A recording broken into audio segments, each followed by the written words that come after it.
Κυρίες και κύριοι, αγαπητές φίλες και φίλοι, απόψε είναι Σάββατο 9 Σεπτεμβρίου του 2023. Τουρκιστή Ντοκούζ Εϊλούλ, έτσι λέγεται η 9η Σεπτεμβρίου. Και γιατί το αναφέρω αυτό? Διότι έτσι έχουν ονομάσει οι Τούρκοι το Πανεπιστήμιο της Σμύρνης, Ντοκούζ Εϊλούλ University. Γιατί σαν σήμερα με το νέο ημερολόγιο τα τουρκικά στρατεύματα μπήκαν στη Σμύρνη υπό τον Νουρετίν Πασά. Το έχουμε ξαναπεί, αλλά ας το ξαναπούμε γιατί έχει μεγάλη σημασία. Ο Νουρετίν Πασά, στενός συνεργάτης του Μουσταφά Κεμάλ, όταν ο Μουσταφά Κεμάλ διαπίστωσε ότι ενώ ανασυγκροτεί τον Οθωμανικό στρατό για να αντιμετωπίσει την ελληνική στρατεία της Μικράς Ασίας, εννοώ 1919-1920, διαπίστωσε ότι υπάρχουν περίπου 35-38, σύμφωνα με τουρκικές πηγές, με τις δικές του πηγές, ένοπλοι στον Πόντο, ιδιαίτερα στις περιοχές Αμισού, Σαμσούντας δηλαδή, και Αμάσιας και λίγο στο νομό Κωτιόρων Ορντού. Υπήρχαν και κάποια ένοπλα τμήματα στις τραπεζούντας, αυτά δεν τον ενοχλούσαν αυτά γιατί είχαν μια σχετική γεωγραφική γετνίαση με τα μέτωπα της Μικρασίας, της ελληνικής στρατιάς Μικράς Ασίας. Όταν λοιπόν άρχισε να ανασυγκροτεί τις δυνάμεις του και να ετοιμάζεται να αντιμετωπίζει τους Έλληνες, τα τέλη του 2020 ίδρυσε την κεντρική στρατιά από το 0 με έδρα την Αμάσια, τοποθέτησε στρατάρχη διοικητή στρατιάς τον Νουρετίν Πασά και με τον οποίο ήταν σύντροφοι μαζί στο μυστική κίνηση των Νεοτούρκων από το 1906-1907. Τον τοποθέτησε εκεί με εντολή να εξαλείψει τον ελληνισμό, όχι τους ένοπλους, τον ελληνισμό από τον Πόντο, να τελειώνει με τον Πόντο. Και όντως ο Νουρετίν Πασά, συνεπής στην αποστολή που έλαβε από τον σύντροφό του, τον Μουσταφά Κεμάλ, ήταν αυτός που συντόνισε το έργο της γενοκτονίας των Ελλήνων του Πόντου. Γι' αυτό το ιδεχθές έργο, υπόψη είναι ότι αυτός ήταν που κατέπνιξε στο αίμα και την εξέγερση των Κούρδων Αλεβιτών του Κότζγκυρί στο νομό της Σεβάστιας, ο ίδιος αυτοπροσώπος εκεί μαζί με τον Τοπάλ Οσμάν, και για αυτά τα δύο εγκλήματα εναντίον των Ελλήνων και των Κούρδων τον κάλεσαν στην Άγκυρα, δικάστηκε για αυτά τα εγκλήματα, διότι υπήρχαν στην τουρκική εθνοσυνέλευση, η τουρκική εθνοσυνέλευση τον εγκάλεσε και με προσωπική παρέμβαση του Μουσταφά Κεμάλ απαλλάχτηκε, το έδωσε μετά τη δίκη της πρώτης στρατιάς νομίζω, και όταν έσπασε το μέτωπο της Μικράς Ασίας και άρχισαν να προελάβουν προς τη Σμύρνη, τον τοποθέτησε στρατιωτικό διοικητή της Σμύρνης και νομάρχη της Σμύρνης προτού την καταλάβει. Και έτσι σαν σήμερα, 9 του μηνός, χθες πήγαν στο Μπορνόβα, και σήμερα ο Μπορνόβα είναι ένα προάστιο κάτω από τον Νυμφαίον Όρος, προάστιο της Σμύρνης. Τώρα πήγαν πρώτα εκεί χθες, σήμερα μπήκαν στη Σμύρνη, κατέβασαν την ελληνική σημαία από το διοικητήριο, από το Κονάκ, ύψωσαν την τουρκική σημαία, εγκαταστάθηκε ο Νουρετίν Πασά στο διοικητήριο της Σμύρνης και τις επόμενες μέρες κάλεσε τον Χρυσόστομο Σμύρνης, τον Μητροπολίτη, τον παρέδωσε στο πλήθος με εντολή να τον δολοφονήσουν, να τον λιντσάρουν, και στις 14 έγινε ο ίδιος, διέταξε την πυρπόληση της Σμύρνης. Στις 14 του μηνός θα κάνουμε ειδική αναφορά, άρα απλώς σήμερα μένουμε 9η Σεπτεμβρίου, μαύρη μέρα για τον ελληνισμό της Σμύρνης. Εισέρχονται τα τακτικά στρατεύματα του τουρκικού στρατού υπό τον Νουρετίν Πασά στη Σμύρνη και ακολουθούν μετά και οι άτακτοι τρόπος του λέγειν, φαινομενικά άτακτοι, καθοδηγούμενοι από το τουρκικό βαθύ κράτος που από τότε υπήρχε και από τον ίδιο τον Νουρετίν Πασά. Αυτά ως επαιτειακά. Να περάσουμε στα δικά μας. Τα δικά μας Πραγματικά η καταστροφή στην Θεσσαλία είναι βιβλική. Έχουμε πει καταρχάς σε σχέση με τη σχετική μας με τη χθεσινή μας αναφορά, ναι, υπάρχει και το ζήτημα της πρόληψης, υπάρχει και το ζήτημα των υποδομών που πρέπει έγκαιρα να κατασκευάζονται για να προλαμβάνουμε τέτοιες καταστροφές. Υπάρχει και το ζήτημα του Ιαννού, που πριν από 3 χρόνια πόσα κατέστρεψε χωριά της Καρδίτσας και την Καρδίτσα, και νομίζω μια εταιρεία, η Τέρνα, πήρε καμιά 400-450 εκατομμύρια να κάνει έργα υποδομών, δεν ξέρω τι έκανε. Τέρνα, όπου κυρίσεις και δεις στην Αττική Οδό πάλι Τέρνα. Εντάξει, τηρήστε και λίγο για τα προσχήματα. Οι προηγούμενοι, οι Πασόκοι, έκαναν γίγαντα τον Μπόμπολα με τον Άκτορα και τον, πώς το λένε, την Εντρακόμ. Τώρα οι τωρινοί κάνουν την Τέρνα. Εντάξει, υποτίθεται ότι πρέπει να τηρούμε και κάποια προσχήματα, έτσι. Εν πάση περιπτώσει, εγώ δεν έχω άποψη. Για τις πυρκαγιές είπα ότι οι πυρκαγιές, ναι, πήραν διαστάσεις που δεν ήταν συνηθισμένες μέχρι τώρα, όμως οι ευθύνες είναι βαρύτατες και στη διαχείριση των πυρκαγιών της κυβέρνησης και το κράτος, αλλά και στην πρόληψη. Στην πρόληψη είναι κορυφαίες. Σε σχέση όμως με την πλημμύρα, η θεομηνία ήταν πραγματικά τεραστίων διαστάσεων. Από εκεί και μετά υπάρχουν 2 ζητήματα. Τα έργα υποδομής που έγιναν ή δεν έγιναν, δεν μπορώ να σας να πω τίποτα γι' αυτό, και από εκεί και μετά η ενεργοποίηση του μηχανισμού διάσωσης, που εδώ λέγεται ότι υπήρχε αργοπορία ακόμα και από τις ένοπλες δυνάμεις. Εν πάση περιπτώσει, η ζημιά είναι τεράστια. Εγώ θυμάμαι το εξής. Καταρχάς υπάρχει κάτι απαράδεκτο που κόντεψα να πέσω και εγώ σε αυτή την παγίδα. Με ειδοποίησαν χθες ότι υπάρχουν πολλοί νεκροί, μου είπαν και έναν αριθμό, δεν θέλω να σας τον πω, για να μην γίνω κι εγώ ο ημάντας πάνω στον οποίο θα διακινούνται πληροφορίες οι οποίες δεν είναι διασταυρωμένες.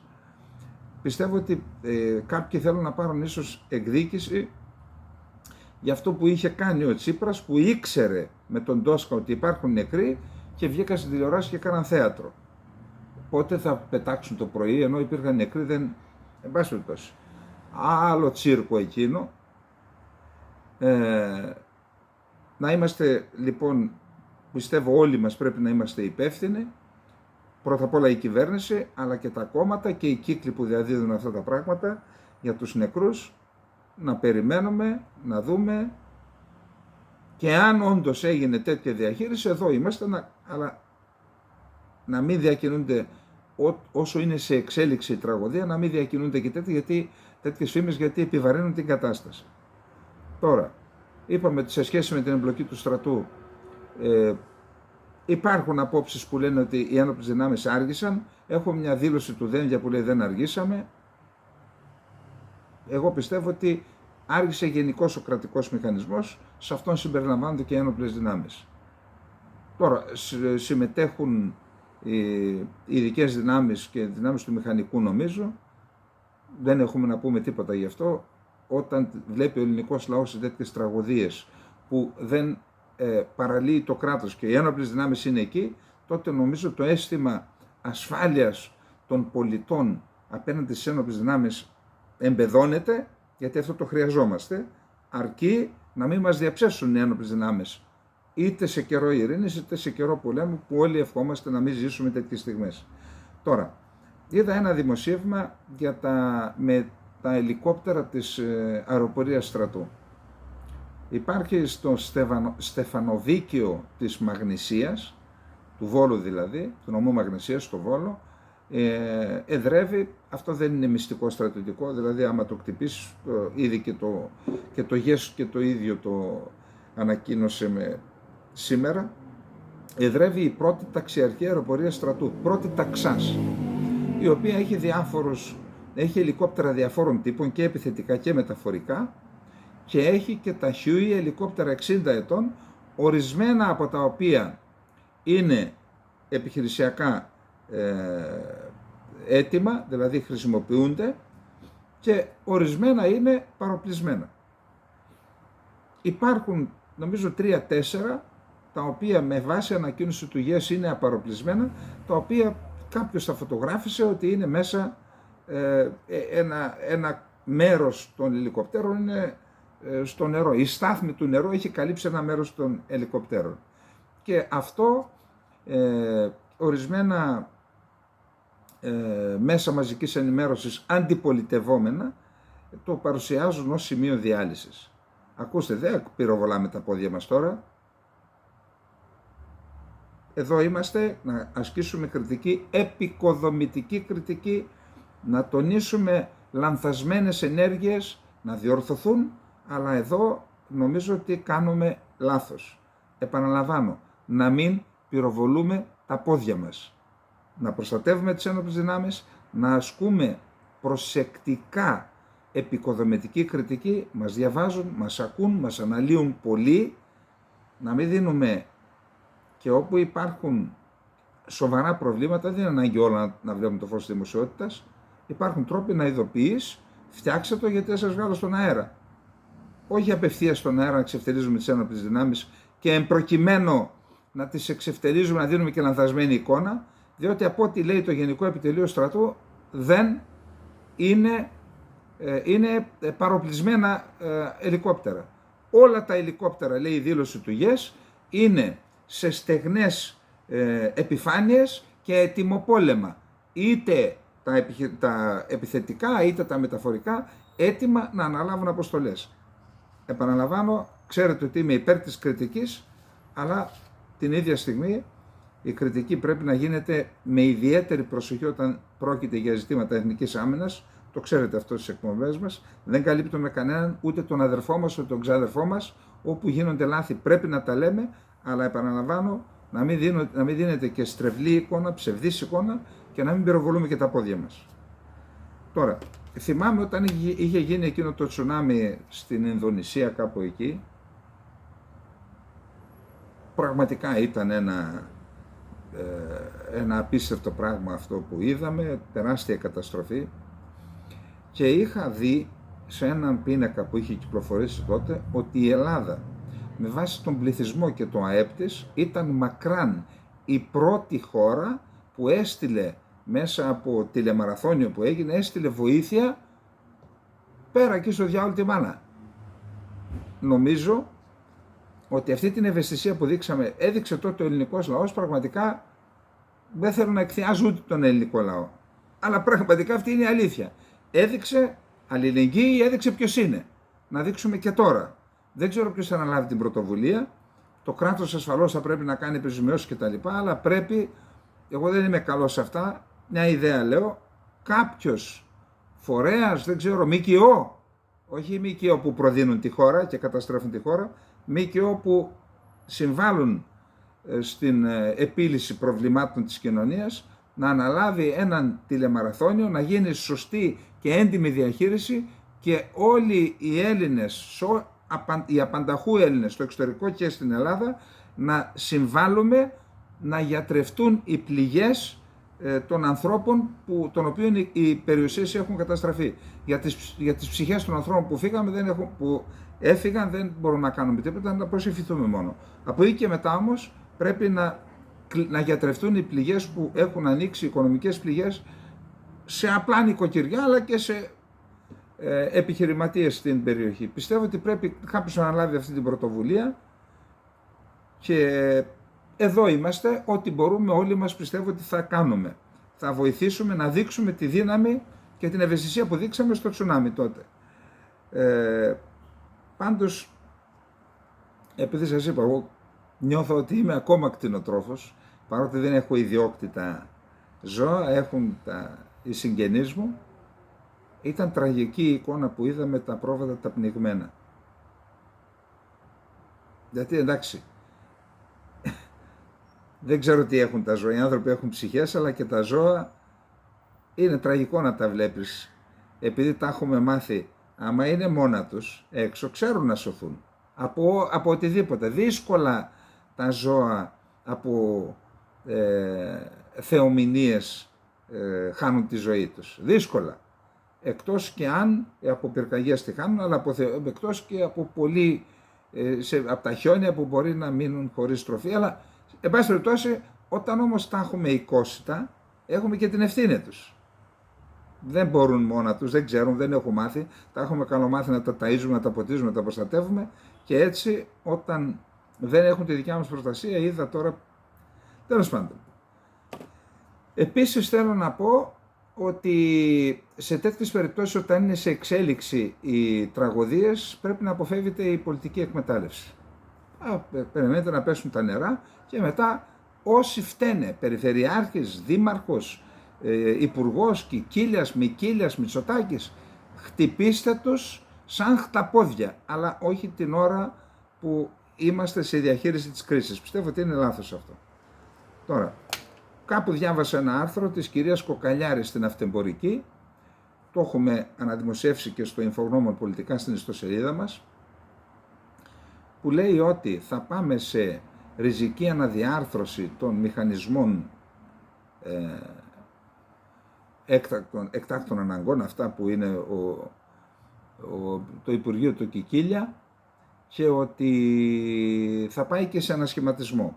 Πιθανότατα θα φάει ο Μητσοτάκης το Βαρβιτσιώτη και τον Κικίλια και δεν ξέρω ποιον άλλον, αλλά ξέρετε υπάρχει ένα ζήτημα. Ο ίδιος δεν τους επέλεξε. Τι άλλαξε? Δεν είχε κρίνει τότε, δεν είχε αξιολογήσει εάν αυτοί οι άνθρωποι μπορούν να ανταπεξέλθουν στις υποχρεώσεις μιας τέτοιας θέσης. Ναυτιλίας ο ένας και πώς το λένε αυτό ο άλλος.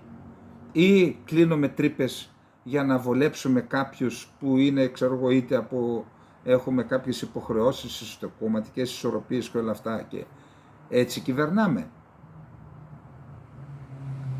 Τεράστιες ευθύνες του ιδίου του Μητσοτάκη σε αυτή την υπόθεση. Και επειδή λέει θα πάει σε αναδιάρθρωση, εγώ θεωρώ ότι το πώς πρέπει να ανασυνταχθεί το κράτος δεν είμαι σε θέση να πω τώρα, έχω κάποιες σκέψεις. Σε κάθε περίπτωση όμως η Ελλάδα θα πρέπει να ξεκινήσει χθες την ανασυγκρότηση της τοπικής αυτοδιοίκησης. Δεν μπορεί για μια πυρκαγιά να περιμένουμε να τη σβήσει το Υπουργείο ή οι μηχανισμοί του Υπουργείου. Όχι. Η τοπική αυτοδιοίκηση πρέπει να αναλάβει την υποχρέωση, το έργο. Η τοπική αυτοδιοίκηση, είτε αυτό λέγεται περιφέρεια, είτε αυτό λέγεται νομαρχία, που πρέπει να ξαναγυρίσουν οι νομαρχίες με τις αρμοδιότητες που πρέπει, και νέοι δήμοι, όχι αυτό το πράγμα. Να σας πω το Δήμο της Βυσσαλτίας, της Νιγρίτας. Από το πιο ακραίο χωριό που είναι η Άμπελη μέχρι τη Μαυροθάλασσα και τα κερδίλια που πάει, μπορεί να είναι και 70-80 χιλιόμετρα. Είναι δήμος αυτός. Μπορεί ένας δήμαρχος με τους μηχανισμούς του να παρέμβει σε κάτι που θα συμβεί ταυτόχρονα στους Αμπέλους και στη Μαυροθάλασσα ή στα κερδίλια? Δεν υπάρχει περίπτωση. Ελικόπτερο να έχει, πρέπει να ξαναειδούμε, είτε να γυρίσουμε είτε στο Καποδίστρια που ήταν δοκιμασμένος. Γιατί τον άλλαξαν? Γιατί τον άλλαξαν? Για να μην κουράζουν, να ξαναγυρίσουν στο Καποδίστρια, να αναδιοργανωθεί η τοπική αυτοδιοίκηση, να λειτουργεί, να βοηθάει τον τόπο, να έχει ρόλο σε όλα αυτά τα ζητήματα που δεν μπορεί να τα διαχειριστεί ένα κράτος με έδρα την Αθήνα. Αυτό είναι, και αυτό με άλλα λόγια πώς λέγεται, θα χρησιμοποιήσω και μια λέξη, λέγεται και αποκέντρωση, έτσι. Εκτός κέντρου αρμοδιότητες. Και μια που μιλάμε για αυτοδιοίκηση, τώρα θα κληθούμε σε ένα μήνα, δεν ξέρω τι θα γίνει, λένε να μην κάνουν στην Θεσσαλία, δεν ξέρω αν τις μεταθέσουν και σε όλη την Ελλάδα.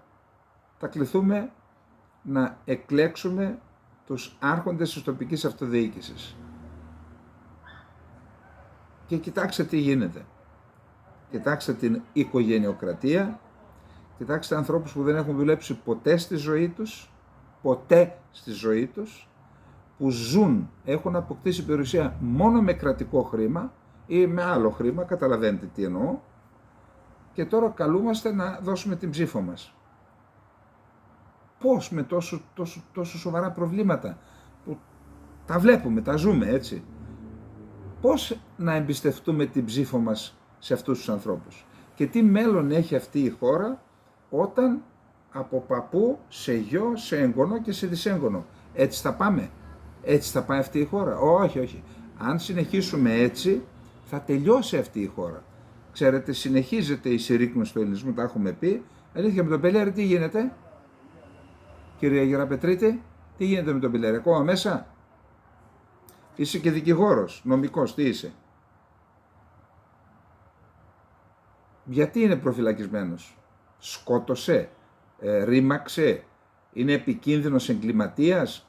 Διότι η προφυλάκηση δικαιολογείται μόνον για να μην διαπράξει εγκλήματα. Τι έκανε ο Μπελέρης? Γιατί είναι ακόμα μέσα?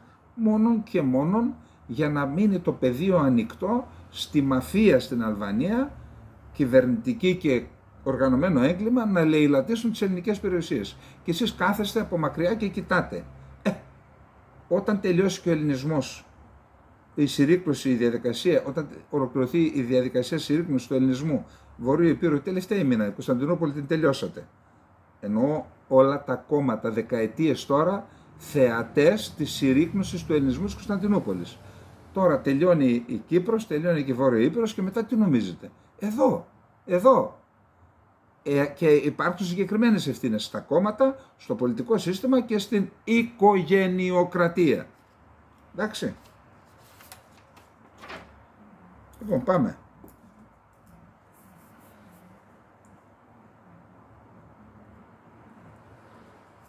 Ουκρανία. Ο Ζελένσκι συναντήθηκε σήμερα με τον Κισίντα, πώς λένε αυτόν τον πρωθυπουργό της Ιαπωνίας, αλλά και ο Χαγιάση, ο υπουργός εξωτερικών της Ιαπωνίας είναι εκεί, είδε τον Κουλέμπα, είδε και τον Ζελένσκι, ευχαρίστησε ο Ζελένσκι και ο Κουλέμπα την Ιαπωνία για τον καθοριστικό ρόλο που έπαιξαν στη Σύνοδο Κορυφής των G7, για τη στήριξη και για αυτά τις εγγυήσεις που αποφάσισαν οι G7, εγγυήσεις ασφάλειας για την Ουκρανία, μια διαδικασία την οποία έχει προσυπογράψει και η Ελλάδα. Δηλαδή κάποια στιγμή μπορεί να κληθούμε να στείλουμε εμείς στρατό, άσε που στείλαμε και όπλα, όταν έχουμε αφήσει την Κύπρο να χάνεται. Δηλαδή αυτό πού να το πεις τώρα και πού να το ομολογήσεις. Λοιπόν, ο Ποντόλιακ είναι ο επικεφαλής σύμβολος του Ζελένσκι, ο οποίος χαρακτήρισε τον Πάπα της Ρώμης φιλορώσο, ότι δεν τον εμπιστεύεται για την πρωτοβουλία που πήρε να διαμεσολαβήσει και την απέρριψε φυσικά.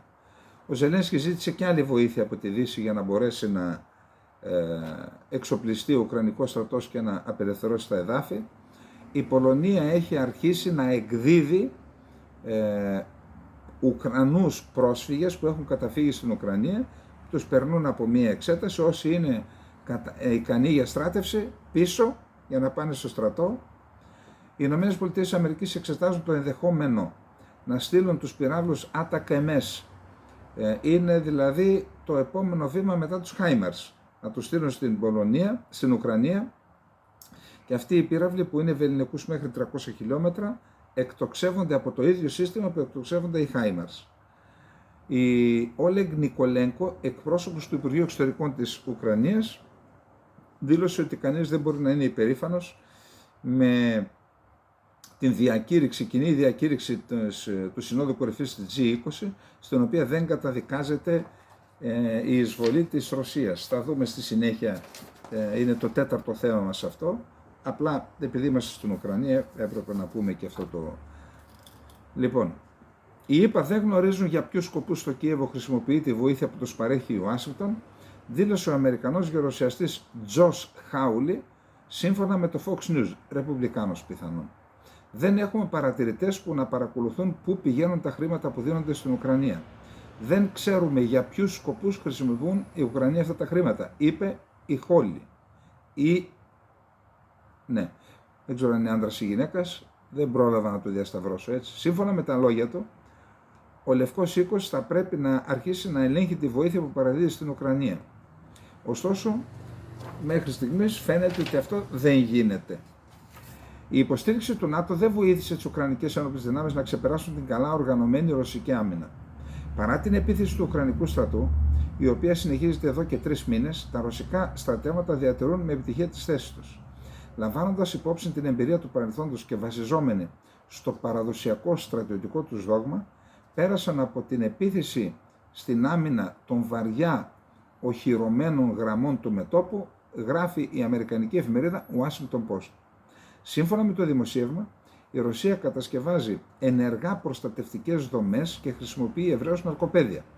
Επιπλέον, τον πρωταγωνιστικό ρόλο στην άμυνα διαδραματίζουν οι μονάδες πυροβολικού, οι οποίες είναι ικανές να αναγνωρίζουν νέους στόχους και να τους προσβάλλουν μέσα σε λίγα λεπτά.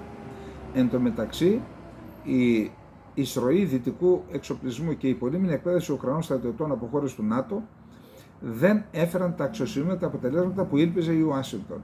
Επιπλέον, κατά τη γνώμη των σχολιαστών, οι Ουκρανικές ένοπλες δυνάμεις κάνουν λάθος βασιζόμενες σε ξεπερασμένες τακτικές που συνοψίζονται σε συνεχείς βομβαρδισμούς ρωσικών θέσεων με πυροβολικό, συνεχίζει η Washington Post. Έχει σημασία που τα διαβάζω αυτά, θα κάνω ένα σχόλιο μετά.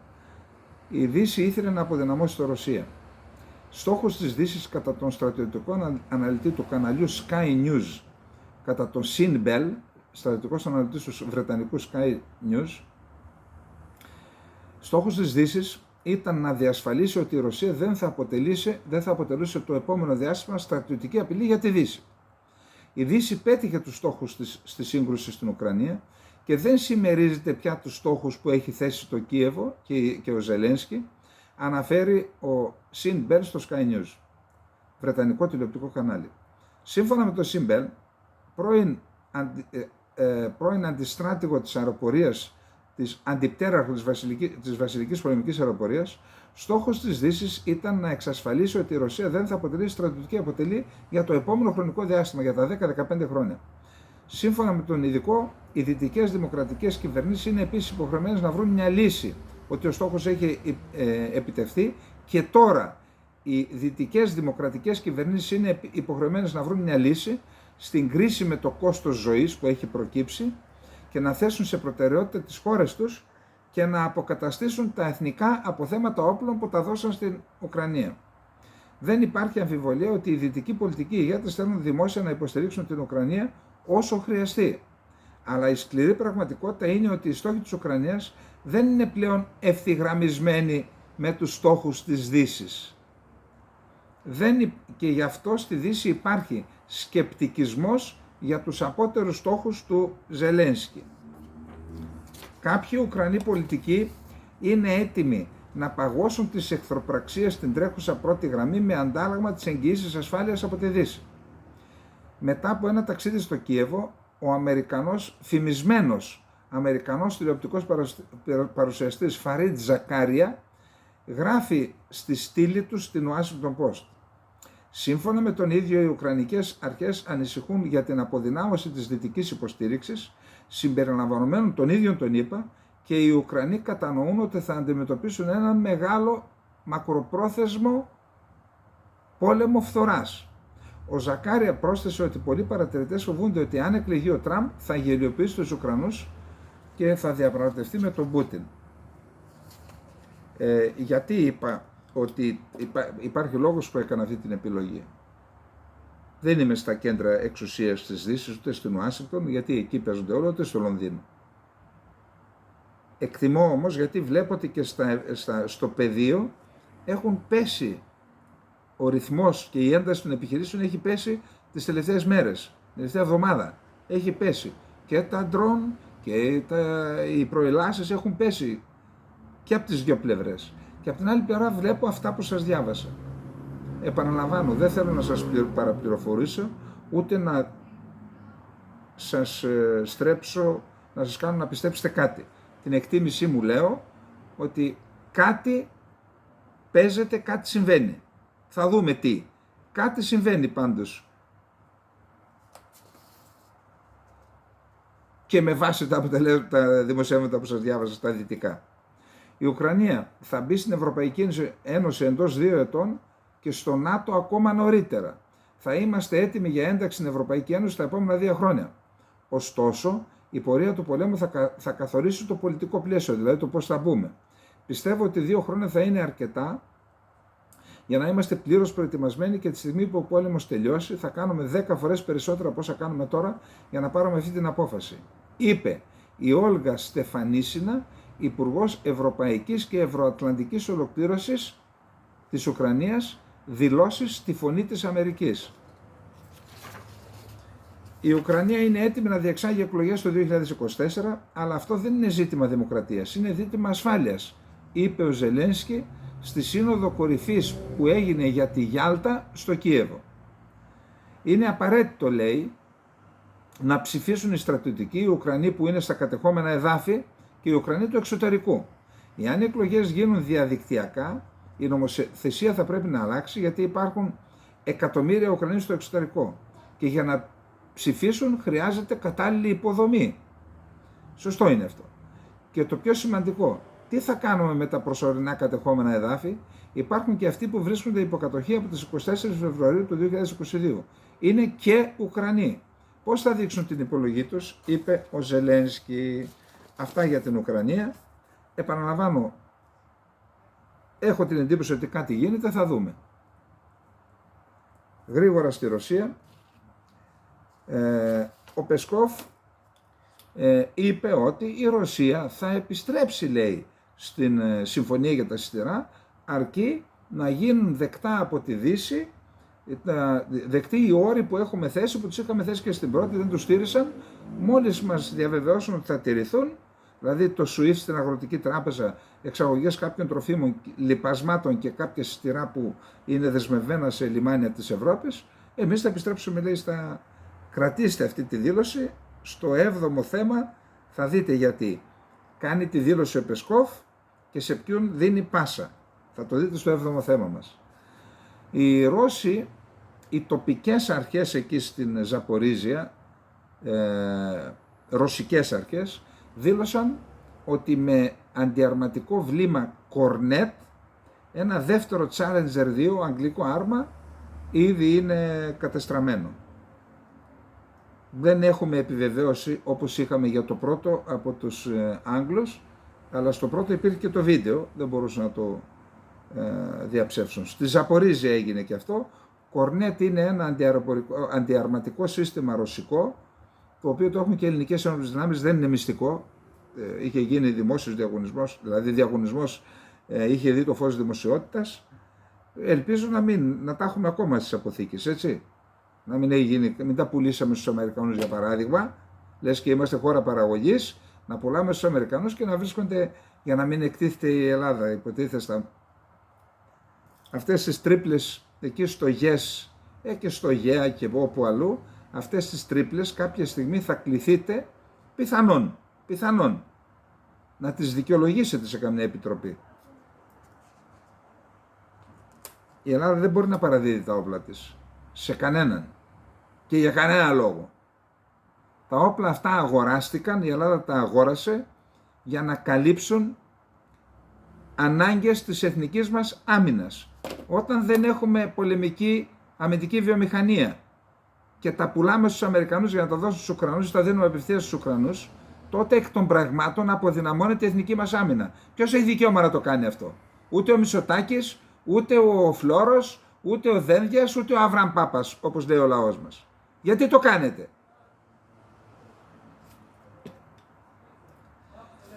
Η Ζαχάροβα κάλεσε τον πρέσβη της Αρμενίας, δήλωσε η Ζαχάροβα ότι εκλήθη ο πρέσβης της Αρμενίας, λάθος. Η Ζαχάροβα δήλωσε ότι εκλήθη ο πρέσβης της Αρμενίας στο Υπουργείο Εξωτερικών της Ρωσίας και του έγιναν συστάσεις για μη φιλικές ενέργειες της Αρμενίας, όπως μάλιστα είπαν ποιες είναι οι μη φιλικές, η κοινή άσκηση του στρατού της Αρμενίας με αμερικανικές δυνάμεις και η αποστολή ανθρωπιστικού υλικού από την Αρμενία στην Ουκρανία. Είδα και μια φωτογραφία, ο Ζελένσκι με τη γυναίκα του, και η γυναίκα του Πασινιάν επισκέφθηκε εκεί σε μια σύνοδο των κυριών που έγινε, κορυφής που έγινε στο Κίεβο. Η Ρωσία δήλωσε ότι η διακήρυξη των G20 στο Νέο Δελχή ότι είναι ισορροπημένη, την ικανοποιεί δηλαδή. Επίσης έχουμε μία εξέλιξη. Η Λευκορωσία και η Μογγολία δήλωσαν ότι θα προσχωρήσουν στον Οργανισμό Συνεργασίας της Σανγκάης, που είναι ένας οικονομικός οργανισμός, έχει κάποια στοιχεία ασφάλειας, υπάρχει η Κίνα, είναι της Ευρασίας ένας μηχανισμός.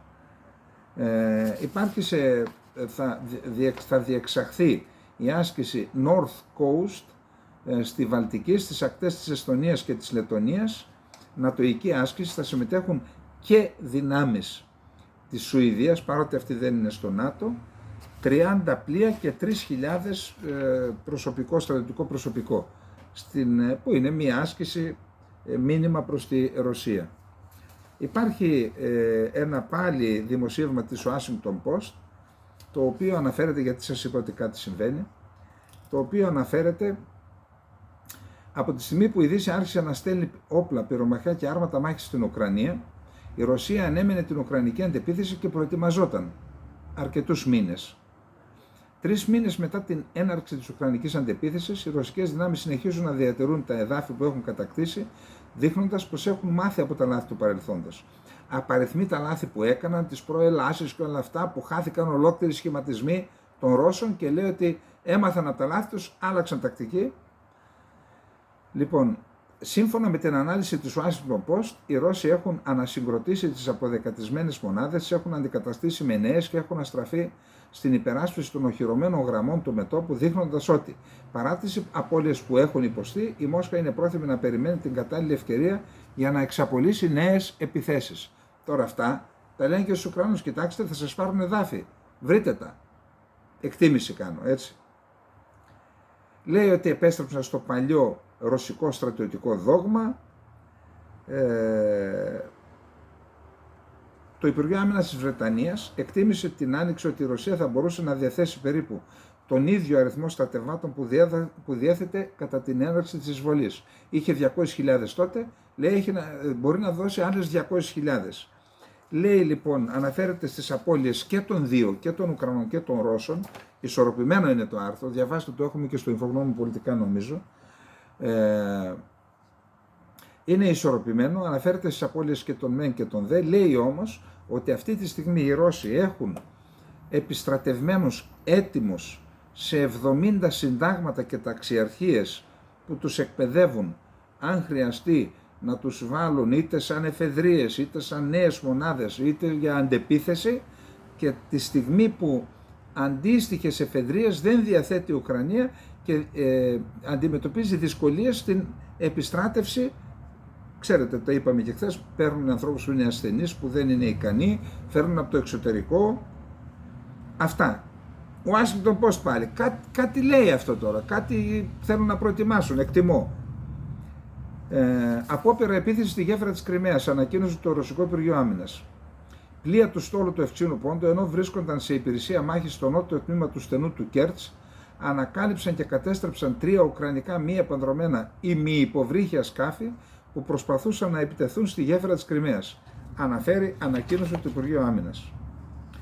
Η Ρωσία δεν χρειάζεται νέα επιστράτευση για την εναλλαγή στρατιωτικού προσωπικού στη ζώνη της ειδικής στρατιωτικής επιχείρησης, είπε ο πρόεδρος της Επιτροπής Άμυνας της Κρατικής Δούμα, Αντρέι Καρταπόλοφ. Σύμφωνα με τον Καρταπόλοφ, έχουν ήδη στρατολογηθεί πάνω από 200.000 συμβασιούχοι στρατιωτικοί, που σημαίνει δεν έγινε επιστράτευση, πήγαν και υπέγραψαν συμβόλαια, και μέσω αυτών η εναλλαγή όσων κινητοποιούνται στην περιοχή της Βόρειας Στρατιωτικής Περιφέρειας, όταν χρειάζονται αλλαγές προσωπικού ή αντικατάσταση, στέλνουν από αυτούς και οι άλλοι περνάνε στα μετώπιστα. Σήμερα υπάρχουν περισσότεροι από 200.000 στρατιωτικό προσωπικό υποσύμβαση μόνο για φέτος. Επομένως θα είναι σχεδόν, αναμένεται να αυξηθούν, λέει, μέχρι το έτος και να γίνουν περισσότεροι. Πεσκόφ. Αυτό που είπαμε τώρα. Η Ρωσία έχει κάθε δικαίωμα να περιμένει έως ότου εκπληρωθούν όλες οι προϋποθέσεις σχετικά με την πρωτοβουλία του Ευξήνου Πόντου, προτού ανανεώσει τη συμφωνία για τα τρόφιμα, δήλωσε ο Πεσκόφ, εκπρόσωπος του Κρεμλίνου. Εφόσον έχουν δοθεί πολλές υποσχέσεις μέχρι στιγμής, πιστεύουμε ότι έχουμε το δικαίωμα να περιμένουμε πρώτα απ' όλα να εκπληρωθούν αυτές οι υποσχέσεις και μόνο μετά να ανανεώσουμε τη συμφωνία. Όπως τόνισε, Οι προϋποθέσεις για την ανανέωση της Συμφωνίας των Σιδηρών είναι γνωστές σε όλους και δεν χρειάζεται να τις λέμε συνέχεια και είναι και εφικτές. Οι αντιπροσωπείες από την Ινδία, την Κίνα, το Λάος, τη Μογγολία και την Μιανμάρ θα είναι οι μεγαλύτερες στο Ανατολικό Οικονομικό Φόρουμ που θα διεξαχθεί στο Βλαδιβοστόκ, στην Ασία δηλαδή, από τις 10 έως 13 Σεπτεμβρίου, αύριο.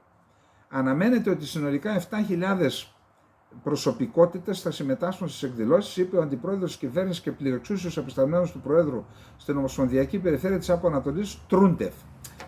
Και αυτά τα αναφέρω, υπάρχει λόγος, θα δείτε και το επόμενο και θα σας πω την άποψή μου. Πρόεδρος της Δούμας, Βολοντίν, είπε στην Ευρωπαϊκή Ένωση: θα μπορούσατε να είχατε συνεργαστεί με τη Ρωσία, αλλά επιλέξατε τις κυρώσεις. Οι χώρες της Ευρωπαϊκής Ένωσης είχαν όλες τις ευκαιρίες για μια αμοιβαία επωφελή συνεργασία με τη Ρωσία, αλλά ακολούθησαν να επιλέξουν τις παράνομες κυρώσεις κατά της Ρωσίας, οι οποίες έπληξαν την οικονομία τη δικιά τους και τους γύρισαν μπούμεραγκ, είπε ο Βιάτσεφλαβ Βολοντίν. Ο Βολοντίν επισήμανε ότι για τη Ρωσία οι κυρώσεις έχουν γίνει ευκαιρία ανάπτυξης, καθώς και αύξηση του αριθμού των παραδόσεων εμπορευόντων στην αγορά. Είναι σημαντικό να συνεχιστεί η ανάπτυξη στον τομέα της ρωσικής οικονομίας, γιατί θα αυξήσει το βιωτικό επίπεδο των Ρώσων και την ευημερία τους. Προσέξτε τώρα τι λέει το Business Insider, δυτικό. Η Ρωσία επιστρέφει στο παγκόσμιο εμπόριο παρά τις βαριές κυρώσεις και το αδύναμο ρούβλι. Ο όγκος των εμπορευμάτων που εκφορτώθηκαν στα τρία μεγαλύτερα λιμάνια, Αγία Πετρούπολη, Βλαδιβοστόκ και Νοβοροσίσκ, τον Αύγουστο, πλησίασε τα προπολεμικά ανώτατα όρια. Δεν είναι ξεκάθαρο από πού προέρχονται τα εμπορεύματα, αλλά η δραστηριότητα στα ρωσικά λιμάνια ήταν αναπάντεχα υψηλή. Αναφέρεται επίσης ότι μέχρι το 2026 η ρωσική οικονομία θα αυξάνεται με ρυθμούς 2% ετησίως. Και αυτό κάτι σημαίνει. Η δημοσιοποίηση και από το Business Insider δίνει μηνύματα, παιδιά, εδώ είπαμε θα τις βάλουμε κυρώσεις, γύρισαν μπούμεραγκ, την πληρώνουμε εμείς. Η Ρωσία αντί να έχει 10, γιατί μετά από κάθε πόλεμο συνήθως υπάρχει από 10 έως και 20% πτώση του ΑΕΠ. Αυτή αύξησε το ΑΕΠ της. Δεν τις δριμώχνουμε, δεν φαίνεται να αποδυναμώνεται. Τότε γιατί να συνεχίσουμε τον πόλεμο, γιατί κάνουμε ισχυρότεροι και να κάνουμε τους εαυτούς μας. Θέλω να πω ότι όλα αυτά, επίσης αυτό που γίνεται στο Βλαδιβοστόκ, φαίνεται ότι υπάρχει και ένας άλλος κόσμος που κινείται οικονομικά ερήμην της Δύσης. Εννοώ για το φόρουμ αυτό του Βλαδιβοστόκ, το οικονομικό. Ας το λάβουν και αυτό υπόψη όσοι σχεδιάζουν τα του πολέμου στην Ουκρανία, που εάν δίνουμε μία μεγαλύτερη χρόνο και έμφαση στις εκπομπές μας, είναι ειλικρινά για έναν και μοναδικό λόγο. Επειδή υπάρχει ο κίνδυνος ενός πυρηνικού πολέμου και επειδή πρέπει να παρακολουθούμε, πρέπει να σας πω κάτι, έχουμε μια κάποια δύναμη. Μας βλέπουν 10, 20, 30, 50 χιλιάδες άνθρωποι ενίοτε, μας παρακολουθούν και οι ξένοι. Μπορεί με αυτά που λέμε, με κάποιες απόψεις, να συμβάλλουμε στο να αποτραπεί η καταστροφή. Δεν έχουμε καβαλήσει κανένα καλάμι, όμως έτσι σταγόνα είτε ξεχυλίζει το ποτήρι, είτε μειώνεται πριν ξεχυλήσει το ποτήρι. Εμείς είμαστε από αυτούς που θέλουμε να πέσει η ένταση, να βρουν τη λύση που θέλουν. Δεν είναι δικός μας αυτός ο πόλεμος. Τη λύση που θέλουν οι δύο πλευρές, αρκεί να φύγει από μπροστά μας το φάσμα του πυρηνικού πολέμου που θα μας καταστρέψει όλους και όλη την ανθρωπότητα και τις επόμενες γενιές. Λοιπόν, G20. Καταρχάς εκεί ο Ναρέντρα Μόντι παρουσιάστηκε ως πρωθυπουργός της Ινδίας, αλλά την ανέφερε με ένα άλλο όνομα. Τώρα δεν είμαι έτοιμος να σας το πω, μου διαφεύγει δηλαδή. Γιατί υπάρχει γίνονται αναφορές ότι η Ινδία θα αλλάξει το όνομά της. Θα βάλει κάτι πιο αντιπροσωπευτικό δικό της, δεν ξέρω. Τώρα, εκεί λοιπόν ο Μόντι άνοιξε σήμερα και αύριο είναι η Σύνοδος Κορυφής, φυσικά για τη διακήρυξη πριν αρχίσουν οι ομάδες των χωρών που συμμετέχουν. Γίνονται διαβουλεύσεις μεταξύ των διπλωματών, τελικά συμφώνησαν στη διακήρυξη, η οποία διακήρυξη, άλλο ένα σημάδι αυτό, είναι βελτιωμένη σε αυτή με το Μαλί. Πέρυσι οι G20 συσκέφθηκαν στο Μαλί, η σύνοδος ήταν στο Μαλί και εκεί καταδικαζόταν κατά κάποιο τρόπο η εισβολή της Ρωσίας. Εδώ δεν υπάρχει καταδίκη. Άλλη μια απόδειξη ότι οι παγκόσμιες ισορροπίες αλλάζουν, οι ισορροπίες ακόμα και στους G20 αλλάζουν, οι G7 που συμμετέχουν στο G20 φαίνεται ότι δεν μπορούν να πείσουν, οι BRICS είναι μέσα στο G20, αλλάζουν οι ισορροπίες, δεν στριμώχνεται πλέον η Ρωσία όπως στριμώχτηκε πέρυσι και αυτό είναι ένα δείγμα. Λοιπόν, τώρα, η Κίνα ήταν αυτή η οποία αντιτάχθηκε στην καταδίκη της Ρωσίας και τι είπε, εδώ λέει εμείς είμαστε ένα οικονομικό φόρουμ. Γιατί να θίγουμε λέει τέτοια θέματα, αυτή ήταν που αντιτάχθηκε.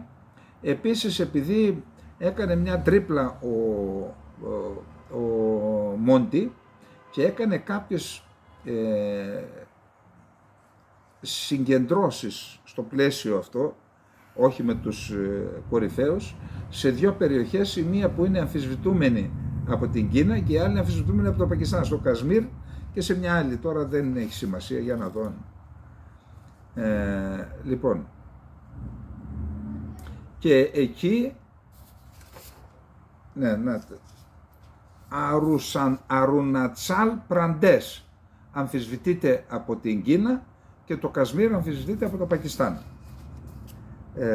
Και εξέφρασε την οργή της η Κίνα δι' ενός think tank, θα το πούμε αμέσως μετά. Εν πάση περιπτώσει, να δούμε τι αναφέρεται ακριβώς για τον πόλεμο. Σύμφωνα με τον καταστατικό χάρτη των Ηνωμένων Εθνών, όλα τα κράτη πρέπει να απέχουν από την απειλή ή τη χρήση βίας για την επιδίωξη εδαφικής απόκτησης κατά της εδαφικής ακεραιότητας και κυριαρχίας ή της πολιτικής ανεξαρτησίας οποιοδήποτε κράτους. Αυτή είναι η αναφορά. Δεν γίνεται αναφορά στην Ουκρανία, ενώ πέρυσι τα περισσότερα κράτη που συμμετείχαν στο G20 καταδίκασαν την εισβολή και είπαν στο κοινό στη διακήρυξη καταδικάζει την εισβολή, αλλά έγραψαν ότι υπάρχουν και άλλες απόψεις στους κόλπους των 20. Τώρα δεν υπάρχει τέτοιο πράγμα. Όμως θα αναφερθούμε στην αντίδραση της Κίνας για το G20, όπου δεν συμμετείχε ο Xi Jinping, δεν ξέρουμε για ποιο λόγο ακριβώς. Ένας αξιωματούχος κοντά στον πρόεδρο Biden στην Ινδία είπε ότι η ΗΠΑ, η Σαουδική Αραβία, τα Εμιράτα και η Ινδία θα ανακοινώσουν ένα μεγάλο έργο υποδομής σήμερα το απόγευμα που θα συνδέει τη Νότια Ασία με τη Μέση Ανατολή μέσω ενός δικτύου σιδηροδρόμων και λιμανιών. Ο κύριος στόχος του έργου είναι να αντιμετωπίσει την Κίνα και την πρωτοβουλία της μια ζώνη, ένας δρόμος, ο δρόμος του μεταξιού. Λοιπόν, το Think Tank Ινστιτούτο Σύγχρονων Διεθνών Σχέσεων της Κίνας, το οποίο υπάγεται στο Υπουργείο Κρατικής Ασφάλειας, είπε ότι κατηγόρησε την Ινδία ότι φέρνει γεωπολιτικά, ιδιωτικά δικά της αγαθά στην παγκόσμια σκηνή, κάτι που όπως είπε όχι μόνο δεν θα βοηθήσει τη χώρα να εκπληρώσει την ευθύνη της ως οικοδεσπότης της G20, αλλά θα δημιουργήσει και περαιτέρω προβλήματα. Η Ινδία πραγματοποίησε δύο προηγούμενες συναντήσεις της G20 σε αμφισβητούμενα εδάφη, μία στο Αρουνατσάλ Πραντές που διεκδικεί η Κίνα και άλλη μία στο Κασμίρ. Εκτός από την πρόκληση διπλωματικής αναταραχής της κοινής γνώμης, οι ενέργειες της Ινδίας για τη διοργάνωση συναντήσεων σε αμφισβητούμενα εδάφη έχουν επίσης κλέψει τα φώτα της δημοσιότητας, σαμποτάροντας τη συνεργατική ατμόσφαιρα της συνάντησης των G20 και εμποδίζοντας την επίτευξη ουσιαστικών αποτελεσμάτων, ανέφερε το Think Tank σε σχόλιο που δημοσιεύτηκε στο λογαριασμό μέσω κοινωνικής δικτύωσης. Αυτά και για το G20. Πάμε στο επόμενο θέμα μας που είναι η Μπουρκίνα Φάσο, πολύ γρήγορα. Είπαμε ότι στις 26 Ιουλίου, πριν από ένα μήνα και κάτι, μια ομάδα στρατιωτικών υπό τον Τσιάνι, τον στρατηγό Τσιάνι, εκθρόνησε, ας πούμε αυτή τη λέξη, τον πρόεδρο Μοχάμετ Μπαζούμ, άνθρωπος ο οποίος ήταν προσανατολισμένος προς τη Δύση και στη Γαλλία και πήρε την εξουσία. Έκτοτε η ECOWAS, η Οικονομική Ένωση Κρατών Δυτικής Αφρικής, που επηρεάζεται σε μεγάλο βαθμό από το Παρίσι, από τη Γαλλία, επέβαλε κυρώσεις στον Νίγηρα, στους πραξικοπηματίες, και ετοίμασε μια στρατιωτική δύναμη, νομίζω 12.000 ανδρών, για να εισβάλλει στον Νίγηρα. Τότε δύο χώρες, Μπουρκίνα Φάσο και Μαλί, συνασπίστηκαν στρατιωτικά με τον Νίγηρα και σήμερα μπήκαν στρατεύματα της Μπουρκίνα Φάσο στον Νίγηρα, προηγήθηκαν προεδρικά διατάγματα κτλ. Από την Μπουρκίνα Φάσο για να υποστηρίξουν τον Νίγηρα σε περίπτωση που δεχθεί εισβολή από τις χώρες του ΕΚΟΓΟΑΣ. Είναι μια σημαντική εξέλιξη. Να πούμε ότι η κυβέρνηση των πραξικοπηματιών ζήτησε από τους 1.500 Γάλλους που εδρεύουν, σταθμεύουν στον Νίγηρα να εγκαταλείψουν τη χώρα, ζήτησε και από τον πρέσβη να εγκαταλείψουν τη χώρα. Η Γαλλία δεν αναγνωρίζει την κυβέρνηση των πραξικοπηματιών, δεν πειθαρχεί στα διαβήματα της νέας κυβέρνησης των πραξικοπηματιών. Μένει εκεί ο πρέσβης, στην πρεσβεία, πολιορκείται, μένουν και οι δυνάμεις οι Γάλλοι, και αυτό που επιδιώκεται είναι να μην έχουμε μια στρατιωτική σύγκρουση μεταξύ της Γαλλίας και του Νίγηρα. Πάντως οι ΗΠΑ που διαθέτουν δύο μεγάλες βάσεις στον Νίγηρα δεν φαίνονται να ανησυχούν. Είχαμε μια δήλωση, θα κάνουμε, λέει, μια αναδιάταξη, αλλά δεν κινδυνεύουν οι δυνάμεις μας. Άρα το πρόβλημα είναι μόνο της Γαλλίας εκεί. Πάμε στο επόμενο θέμα, νομίζω ότι είναι πολύ σημαντικό, αλλά δεν έχουμε χρόνο και θα το πάμε γρήγορα. Εγώ δεν τα ξέρω το Ισραήλ καλά, αλλά για πρώτη φορά διαβάζω πρώην διοικητής της υπηρεσίας πληροφοριών της Μοσάντ να κάνει φαρμακερές δηλώσεις εναντίον της κυβέρνησής του και του κράτους του, στο οποίο το εκπροσωπούσε, ήταν διοικητής για πόσα χρόνια. Λοιπόν, γρήγορα να διαβάσουμε. Το Ισραήλ ασκεί apartheid στη Δυτική Όχθη.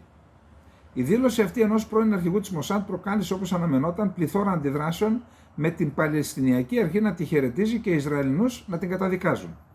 Αναφερόμενος στη Δυτική Όχθη, υπό Ισραηλινή κατοχή Παλαιστινιακό έδαφος από το 1967, ο Ταμίρ Πάρντο, διοικητής της Ισραηλινής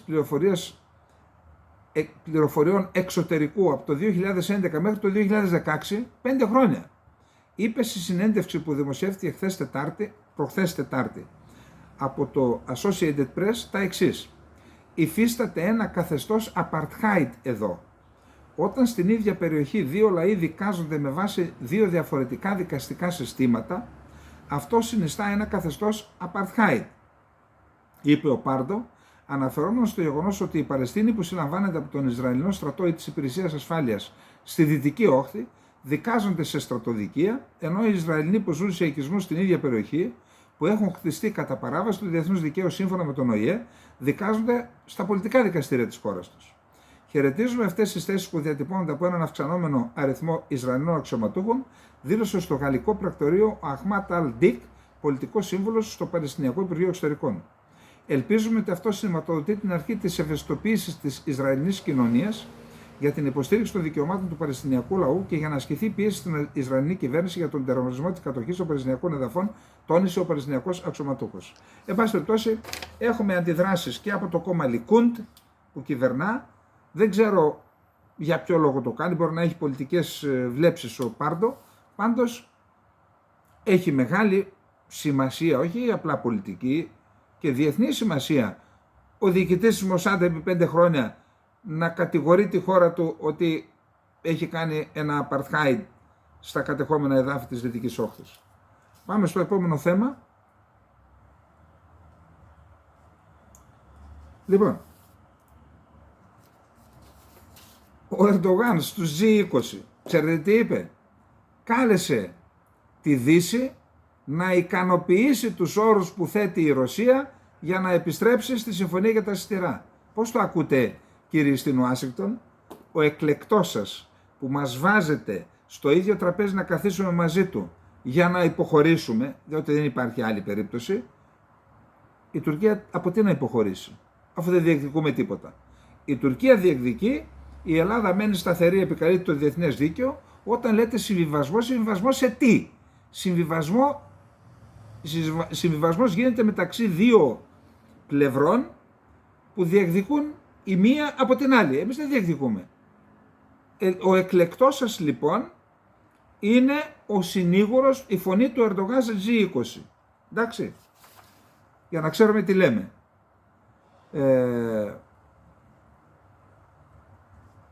Επίσης, τι άλλο είπε ο Ερντογάν? Καλά, έκανε επαφές εκεί με τον τέτοιο του Κατάρ, με τον Εμμύρη του Κατάρ, έκανε επαφές με τις μουσουλμανικές χώρες και τι είπε? Ανησυχούμε, λέει, για την αύξηση της εχθρότητας εναντίον του Ισλάμ που παρουσιάζεται παγκοσμίως. Δηλαδή, προσέξτε, ξέρετε γιατί το λέει αυτό? Διότι δεν έχουμε κάνει αυτό που είμαστε υποχρεωμένοι να κάνουμε. Να καταγγείλουμε διεθνώς συνεχώς την Τουρκία. Δηλαδή, όταν κάποιος μιλάει για Ναζί ή για το Χίτλερ, αμέσως έρχεται στο νου του το ολοκαύτωμα που έκανε στους Εβραίους. Εμείς έχουμε και τα δικά μας, αλλά λέω διεθνώς. Συνειρμός. Όταν αναφέρεις ναζιστική Γερμανία, λοιπόν, είναι ολοκαύτωμα. Όταν αναφέρεις Τουρκία, δεν υπάρχει ο συνειρμός της γενοκτονίας που έκανε στους Έλληνες, στους Αρμένους και τους Ασσύριους. Γιατί? Γιατί δεν το βάζουμε καν ως θέμα. Το έβαλε προχθές ο Γεραπετρίτης στην ατζέντα. Θα μπει στην ατζέντα. Δηλαδή, δεν είναι ζήτημα αυτό. Και προσέξτε, το κράτος που έκανε γενοκτονία, που συνεχίζει γενοκτονία συνεχίζεται, μην γελιόμαστε. Και στους χριστιανούς, ο καθένας παρακολουθείται μέχρι να ξεριζώσουν τον τελευταίο Έλληνα χριστιανό, δεν πρόκειται να τελειώσει αυτή η πολιτική. Αλλά κάνουν εθνοκάθαρση, γενοκτονία στους Κούρδους, στο Αφρίν. Λοιπόν, ενώ λοιπόν οι ίδιοι κάνουν γενοκτονία, ενώ καταστράφηκαν εκκλησίες και σπίτια εκατοντάδων ή και χιλιάδων χριστιανών στο Πακιστάν και πουθενά δεν καταστράφηκε σπίτι μουσουλμάνου. Εγώ δεν λέω, μπορεί να υπάρχουν κάποιοι άνθρωποι που δεν ξέρουν τι είναι στο Ισλάμ ή μπορεί να καταδικάζοντας τους τζιχαντιστές να βάζουν όλο το Ισλάμ μέσα. Μπορεί να γίνονται αυτά. Αυτό όμως δεν είναι κίνηση εναντίον του Ισλάμ. Κάτι συμβαίνει εκεί πέρα. Εδώ η Τουρκία κινούνται, βαρύνονται με εγκλήματα εναντίον των χριστιανών και τολμούν να λένε ότι αυτοί κάνουν επιθετική πολιτική. Αυτοί χρησιμοποιούν πολιτικά το Ισλάμ για να κατακτήσουν τον κόσμο. Λοιπόν, ο Αλίεφ μας έκανε ένα δώρο, δήλωσε ότι πλέον στις εθνικές γιορτές του Αζερμπαϊτζάν που θα υψώνεται η σημαία του Αζερμπαϊτζάν και της Τουρκίας, δίπλα σε αυτές, λέει, θα υπάρχει και η σημαία του ψευδοκράτους. Ποιος κατέστησε την Ελλάδα εξαρτημένη ενεργειακά από το φυσικό αέριο του Αζερμπαϊτζάν? Αυτοί που μας κυβερνούν. Δεν ξέρουν ποιον έχουν να κάνουν. Εμείς, δηλαδή, πώς θα αντιδράσουμε τώρα, όταν κρεμόμαστε από τα τέτοια του Αλίεφ, τώρα που λέει θα σηκώνει την... Τι θα κάνουμε δηλαδή? Γίνονται προεδρικές εκλογές στο Αρτσάχ, στον Ναγκόρνο Καραμπάχ. Η Τουρκία εξέδωσε στο Υπουργείο Εξωτερικών ανακοίνωση. Η Τουρκία βρίσκεται πίσω από την κινητοποίηση του Αζερμπαϊτζάν. Ο Αλίεφ δεν το έκανε μόνος του. Τουρκία και Ισραήλ βρίσκονται πίσω από την κινητοποίηση του Αζερμπαϊτζάν, που έχουν κινητοποιήσει στρατό εναντίον του Ναγκόρνο Καραμπάχ και της Αρμενίας. Λοιπόν, πάμε στο επόμενο θέμα. Πολύ σημαντικό. Ο πρέσβης, τιμόμενη χώρα φέτος στην έκθεση της Θεσσαλονίκης, 87η έκθεση Θεσσαλονίκης, τιμόμενη χώρα είναι η Βουλγαρία. Εκεί λοιπόν ο Βούλγαρος πρέσβης, ο κύριος Βαλεντίν Ποριάζοφ, έκανε, μεταξύ άλλων είπε και στο ένα θα αναφερθώ που είναι πραγματικά πολύ σημαντικό, σε δύο ζητήματα μάλλον. Τη σημασία του έργου C2C, στόχος του οποίου είναι να συνδέσει τα βουλγαρικά λιμάνια στον Εύξηνο Πόντο με τα ελληνικά λιμάνια στο Βόρειο Αιγαίο μέσω μιας σύγχρονης υποδομής μεταφορών ενέργειας και επικοινωνιών, αναδεικνύει ο πρεσβευτής της Βουλγαρίας στην Ελλάδα, Βαλεντίν Ποριάζοφ, σε συνέντευξη που έδωσε στο βόρεια.gr με αφορμή το γεγονός ότι η χώρα του είναι τιμόμενη στη φετινή έκθεση, διεθνή έκθεση της Θεσσαλονίκης. Υπογραμμίζοντας έτσι περαιτέρω τη σπουδαιότητα του έργου, ο Βούλγαρος πρέσβης είπε ότι πρακτικά είναι μια εναλλακτική διαδρομή προς το Βόσπορο και τα Δαρδανέλια και επισήμανε την ανάγκη δημιουργίας καλύτερων υποδομών για να υλοποιηθεί το έργο. Έκανε αναφορά στον αγωγό IGB για τη διασύνδεση φυσικού αερίου μεταξύ Ελλάδας και Βουλγαρίας, που είναι σε λειτουργία από τον Οκτώβριο του 2022, αλλά και στον πλωτό τερματικό σταθμό LNG, ο οποίος θα λειτουργήσει ως το τέλος του έτους στην Αλεξανδρούπολη. Και είπε ότι αυτά είναι στρατηγικής σημασίας. Είπε κανένα λόγο για τη ΔΕΘ και λέει ότι μας ενδιαφέρουν τα λιμάνια της Καβάλας και της Αλεξανδρούπολης, αν ιδιωτικοποιηθούν, να συμμετέχουν με κάποιο τρόπο. Είπε ότι η Ελλάδα είναι η τρίτη χώρα στη Βουλγαρία από πλευράς επενδύσεων. Έχουμε πόσες χιλιάδες εταιρείες ελληνικές είναι στη Βουλγαρία, και θα σας πω και κάτι που... Λοιπόν, 18.000 ελληνικές εταιρείες δραστηριοποιούνται στη Βουλγαρία. Οι συνολικές ελληνικές επενδύσεις είναι 3 δισεκατομμύρια ευρώ το 2022. Για το 2023 η Ελλάδα είναι η τρίτη μεγαλύτερη πηγή άμεσων ξένων επενδύσεων με περισσότερα από 300 εκατομμύρια ευρώ. Λοιπόν, μου έχουν πει φίλοι μου που έχουν κάνει εταιρείες στη Βουλγαρία και ρώτησα εάν η εφορία τους ζητάνε ρουσέτη κτλ. Μου είπαν δεν υπάρχουν τέτοια πράγματα. Δηλαδή το βουλγαρικό κράτος, τώρα λυπάμαι που το λέω, αλλά από ό,τι μου λένε φίλοι μου που έχουν εργοστάσια και εταιρείες εκεί, λειτουργεί καλύτερα και το τραπεζικό σύστημα και η εφορία και το κράτος, σε επαφές τους είναι, λέει, κύριοι, και γι' αυτό είναι όλοι εκεί. Και γιατί τους δέχονται εκεί? Για εθνικούς λόγους. Θέσεις εργασίας, αλλιώς η Βουλγαρία θα έχει καταστραφεί. Αν δεν ήταν, οι ελληνικές επιχειρήσεις έπαιξαν πολύ μεγάλο ρόλο σε αυτό που είναι σήμερα η Βουλγαρία. Και γιατί φεύγουν από την Ελλάδα? Γιατί οι άνθρωποι τι να κάνουν? Δώσε εδώ, δώσε εκεί. Σου λέει τι γίνεται, συνεταίροι είμαστε? Λοιπόν, Κώστας Βενιζέλος, στο Φιλελεύθερο. Θα το διαβάσω όλο, λέξη, είναι για διαμάντι. Ο καθηγητής Χρήστος Ροζάκης και ο πρώην Βρετανός Υπουργός Εξωτερικών Τζακ Στρό έδειξαν την αγάπη τους για την Κύπρο. Το παραμύθι με τις χαμένες ευκαιρίες στο Κυπριακό, Ροζάκης, σε συνδυασμό με το μένος γιατί να ενταχθεί η Κύπρος στην Ευρωπαϊκή Ένωση, Στρό, έχουν κοινούς βηματισμούς. Κατηγορούν την Κυπριακή Δημοκρατία και τους Κύπριους επειδή δεν δέχονται αυτά που τους προτείνουν. Δεν δέχονται ότι οι Κύπροι έχουν το δικαίωμα να επιλέγουν και να αποφασίζουν, γιατί προφανώς είναι ξεροκέφαλοι, και δεν αντιλαμβάνονται ότι θα ξεπερδέψουν μόνο όταν αποδεχτούν αυτά που τους προτείνονται και ικανοποιούν την κατοχική Τουρκία. Τι είπε ο Ροζάκης, που διετέλεσε υφυπουργός εξωτερικών αλλά και αντιπρόεδρος του Ευρωπαϊκού Δικαστήριου Ανθρωπίνων Δικαιωμάτων? Ακούστε. Είπε ότι η Κύπρος έχει χάσει ευκαιρίες να λύσει το πρόβλημα και εμείς δεν μπορούμε να περιμένουμε επάπερο να λυθεί το Κυπριακό προκειμένου να λύσουμε τα ελληνοτουρκικά. Άνθρωπος που υπηρέτησε στο Υπουργείο Εξωτερικών λέει: δεν μπορούμε να περιμένουμε επάπερο να λυθεί το Κυπριακό για να λύσουμε τα ελληνοτουρκικά. Μα για την Τουρκία το Κυπριακό με τα ελληνοτουρκικά είναι ενιαίο πράγμα. Αν υποχωρήσεις εκεί, το πουλόβερ ξυλώνεται και στα ελληνοτουρκικά. Τι δεν καταλαβαίνεις, κύριε Ροζάκη? Δηλαδή, συγγνώμη, μεγάλος άνθρωπος είσαι. Η αποσύνδεση αυτή είναι ανιστόρικη και πολιτικά μειοπική, λέει ο Κώστας.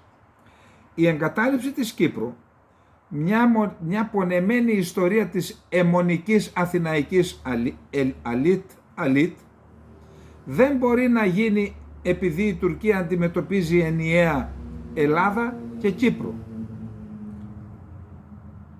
Αυτό που είπα. Και να θες να την εγκαταλείψεις δεν γίνεται. Ενιαία την έχει η Τουρκία. Ο Ροζάκης ως χαμένες ευκαιρίες θεωρεί το σχέδιο Ανάν και το Κραν Μοντανά. Δεν είπε, λέει ο Κώστας, ότι αφού είναι και στο ΕΔΑΔ, έπρεπε σαν άνθρωπος που υπερασπίζει τα ανθρώπινα δικαιώματα να είναι ο πρώτος που καταγγέλει το σχέδιο Ανάν, το οποίο παραβίαζε τα ανθρώπινα δικαιώματα. Έκανε ένα καθεστώς apartheid. Και επίσης για το Κραν Μοντανά, λέει ο Βενιζέλος, στο Κραν Μοντανά, την τελευταία μέρα ο Τσαούσογλου είπε, επειδή λέει στο Κραν Μοντανά, επειδή είχε βάλει ο Κοτζιάς τέλος των εγγυήσεων να φύγουν τα στρατεύματα, ο Τσαούσογλου είπε, η Τουρκία δεν πρόκειται να δεχθεί σε καμία λύση αποχώρηση των τουρκικών στρατευμάτων κατοχής και την άρση των εγγύησεων. Άρα, γιατί ρίχνεις τις ευθύνες σε εμάς, κύριε Ροζάκη? Η Τουρκία ευθύνεται που το Κραν Μοντανά έπεσε στα βράχια. Την ίδια ώρα, ο πρώην Υπουργός Εξωτερικών της εγγυήτριας Βρετανίας, αφού ανέφερε πως τα αφηγήματα σχετικά με το γιατί η Τουρκία εισέβαλε για να εξασφαλίσει στο Βορρά, τα αφηγήματα διαφέρουν πολύ, δηλαδή λέει υπάρχει άποψη της Τουρκίας και αυτήν προβάλλει, παρουσίασε την Κύπρο ως ένα κράτος διεφθαρμένο, προτείνοντας, ενώ η Τουρκία είναι άσπρο γάλα, προτείνοντας λίγο πολύ να αλλάξει και να καταστεί τουρκικό προτεκτοράτο, να γίνει σαν τα μούτρα της Τουρκίας δηλαδή. Κατηγόρησε την ελληνική πλευρά ότι οδηγεί σε αδιέξοδο τις διαδικασίες και υποστήριξε εμπολής ότι οι Ελληνοκύπροι ξεγέλασαν την Ευρωπαϊκή Ένωση για να ενταχθούν. Καλά έκαναν. Εσείς όσο καιρό δεν μας ξεγελάτε? Επειδή μια φορά πονάτε τώρα? Όχι, να μην πονάτε. Γιατί εμείς υφιστάμεθα τις απάτες που μας κάνετε από το 1823-24, τα πρώτα δάνεια. Και λέει, αφού μας κατηγορεί, λέει, υπάρχει κατά την άποψή μου μόνο ένας τρόπος για να περάσει αυτό το αδιέξοδο. Και αυτό είναι για τη διεθνή κοινότητα να δεσμευτεί για μία λύση δύο κρατών, εάν οι διαπραγματεύσεις για ένα νέο σύνταγμα και ένα ενωμένο νησί αποτελούν και πάλι. Ακούστε, άνθρωπος που έκανε υπουργός εξωτερικών, ξέρετε τι λέει? Να κάνουμε σαφές στους Κύπριους, στους Έλληνες της Κύπρου, ότι εάν δεν δεχθούν το νέο σύνταγμα, πάμε για δύο κράτη. Μα γιατί να δεχθεί η Τουρκία, αφού έχει σίγουρη τη λύση μετά το αδιέξοδο τα δύο κράτη? Γιατί να δεχθεί νέο σύνταγμα? Θα βρει τρόπο να τορπιλήσει και να πάρει τη λύση των δύο κρατών. Ποιος τα είπε αυτά? Ποιος εγκέφαλος τα είπε αυτά, κύριε Στρώνο, τα λες? Δεν σε τιμούν καταρχάς. Δεν σε τιμούν, ως τεχνοκράτη δεν σε τιμούν. Τι ουρανομίκης ανοησία είναι αυτή που είπες? Ο πρώην αρχηγός του Foreign Office θέλει, για τους λόγους που γνωρίζει ο ίδιος καλύτερα, να σερβίρει ένα παραμύθι που θα καταλήξει εκεί που θέλει η Τουρκία. Βέβαια. Το για λόγους που ο ίδιος γνωρίζει καλύτερα εννοεί ότι ο Τζακ Στρό τα παίρνει. Και δείτε δημοσιεύματα, το έχουμε βάλει χθες στα αγγλικά στο Infognomon. Να οδηγήσει σε διέξοδο μια νέα πρωτοβουλία και μετά να προκύψει αυτό που ζητά διαχρονικά. Τα δύο κράτη. Αυτό. Ο Ροζάκης θέλει την Ελλάδα να απαλλαγεί από τον κυπριακό πονοκέφαλο και να ζήσει μήνα του μέλητος με την Τουρκία. Η Κύπρος είναι, φαίνεται, το εμπόδιο αυτής της μεγάλης αγάπης. Λοιπόν, αυτά για την Κύπρο. Δεν πρέπει να νιώθουμε υπερήφανοι εμείς οι Ελλαδίτες για την πολιτική που ασκούσαμε και ασκούμε και τώρα, και έχουμε και την αλήτ της Αθήνας, ακαδημαϊκή και πολιτική αλήτ της Αθήνας, να προτείνει αυτές τις λύσεις για την Κύπρο. Την καταστροφή δηλαδή. Λοιπόν, πάμε στο τελευταίο θέμα, γιατί δεν έχουμε και χρόνο, τελείωσε. Λοιπόν, ακούστε εδώ τώρα. Το Βερολίνο ενθαρρύνει τον ελληνοτουρκικό διάλογο. Προχθεσινό στην Deutsche Welle. Η γερμανική κυβέρνηση έχει εργαστεί εντατικά προς αυτή την κατεύθυνση, απαντά το Γερμανικό Υπουργείο Εξωτερικών στην Deutsche Welle. Στον απόϊχο της πρόσφατης συνάντησης του Έλληνα Υπουργείου Εξωτερικών Γιώργου Γεραπετρίτη με τον Φιντάν στην Άγκυρα και εν ώψη της συνάντησης Μητσοτάκη-Ερντογάν στις 18 Σεπτεμβρίου στη Νέα Υόρκη, το Βερολίνο φαίνεται ότι παρακολουθεί στενά τις ανανεωμένες προσπάθειες προσέγγισης και διαλόγου μεταξύ Αθήνας και Άγκυρας. Εκπρόσωπος του Γερμανικού Υπουργείου Εξωτερικών ανέφερε σχετικά μιλώντας στην Deutsche Welle. Προσέξτε λέξη-λέξη, γιατί μετά έρχεται η κατραπαγιά. Χαιρετίζουμε τις συνομιλίες μεταξύ της τουρκικής και της ελληνικής πλευράς. Η γερμανική κυβέρνηση έχει εργαστεί εντατικά για έναν τέτοιο διάλογο και έχει ενθαρρύνει προς αυτό και τις δύο πλευρές. Να δούμε πώς ενθαρρύνει την Τουρκία τώρα. Είναι ένα σημαντικό βήμα Ελλάδα και Τουρκία ως γειτονικές χώρες και σύμμαχοι στο ΝΑΤΟ να επιθυμούν την επίλυση μέσω επικοδομητικού διαλόγου των ανοιχτών ζητημάτων στο Αιγαίο και στην Ανατολική Μεσόγειο. Υπάρχει τώρα προοπτική για επόμενες συναντήσεις και συνομιλίες. Πρόκειται για ενθαρρυντικές ενδείξεις με βάση τις οποίες μπορούμε να προχωρήσουμε. Την ίδια μέρα, η γερμανική εταιρεία Fugro, η οποία ανέλαβε το έργο να κάνει έρευνες στο βυθό μεταξύ Κρήτης και Κύπρου για πόντιση καλωδίου, ζήτησε από την Ελλάδα από την Τουρκία και από την Κυπριακή Δημοκρατία να δεσμεύσει περιοχές με ναύτεξ σε ένα συγκεκριμένο δρομολόγιο στη θάλασσα για να μπορέσει το πλοίο απρόσκοπτα να κάνει τη δουλειά του. Και τι λέτε ότι έκανε? Ζήτησε από την Τουρκία για περιοχές που πρώτον δεν έχει δικαιοδοσία να εκδώσει ναύτεξ, διότι υπάρχει ο IMO που καθορίζει τα όρια ποιος εκδίδει ναύτεξ, παραβιάζει λοιπόν τη διεθνή νομιμότητα και δίνει στην Τουρκία το δικαίωμα, και δεύτερον σε περιοχή οριοθετημένη της Κυπριακής Δημοκρατίας ΑΟΣ και σε περιοχή οριοθετημένη όχι μόνο στο τουρκολιβικό μνημόνιο, δηλαδή προσπαθεί να νομιμοποιήσει το τουρκικό, λέει με την πράξη αυτή ότι λαμβάνω υπόψη το τουρκολιβικό μνημόνιο αλλά και τις απόψεις σου για την μονομερή οριοθέτηση ΑΟΣ που έχει κάνει στην Ανατολική Μεσόγειο, και σε οριοθετημένη περιοχή της Ελλάδας με την Αίγυπτο. Δηλαδή από τη μια πλευρά λέει ότι εμείς ενθαρρύνουμε και από την άλλη νομιμοποιεί τις διεκδικήσεις, τις παράνομες διεκδικήσεις που τους έχει καταστήσει παράνομες και η Ευρωπαϊκή Ένωση, άρα και η Γερμανία. Το τουρκολιβικό μνημόνιο τους λέει βγάλτε ναύτεξ και βγάζει η Τουρκία ναύτεξ για αυτή την περιοχή. Πώς θα ακούτε εσείς αυτό? Τι γερμανική είναι αυτό το πράγμα?